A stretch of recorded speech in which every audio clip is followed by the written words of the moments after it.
Hello friends, स्वागत है आपका हमारे YouTube channel MP sky academy में। आज के इस वीडियो में हम देखेंगे रीतिमुक्त काव्य का, इसके बारे में हम छोटा सा शॉर्ट में उत्तर कैसे लिखेंगे। लगभग 100 शब्दों में लिखना हो या 200 शब्दों में लिखना हो तो आप इसको लिख सकते हैं, या फिर आपको विस्तार से लिखना हो 1000 शब्दों में तो आप हमारी पुरानी वीडियो को देख सकते हैं, उसमें बताया गया है। अब हम इसको देखेंगे कैसे इसको आंसर लिखना है। रीतिकालीन कविता को 3 भागों में विभक्त किया गया है।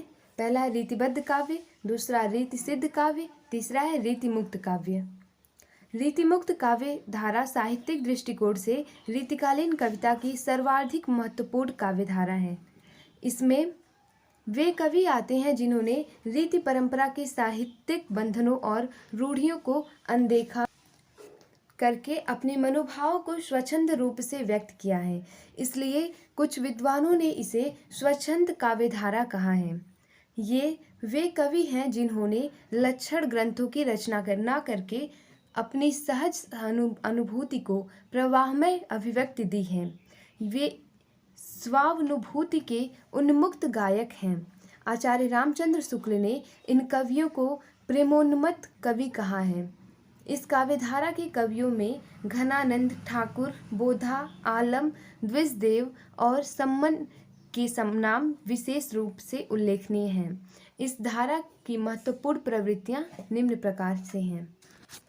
रीतिबद्ध, रीति सिद्ध और रीतिमुक्त 3 धाराएं थी रीतिकाल की, तो जिसमें जो रीति मुक्त था वही सबसे मेन था। आप ऐसे समझ लीजिए, वही सबसे मेन था रीति मुक्त, जिसमें कि उन्होंने क्या किया कि अपने मनोभाव को बिल्कुल स्वतंत्र होकर के रचनाएं की। इतना आप अपने ध्यान में रखिए, आप आंसर लिख लेंगे, फिर आप इसे पढ़ लीजिएगा, आंसर आप लिख सकते हैं।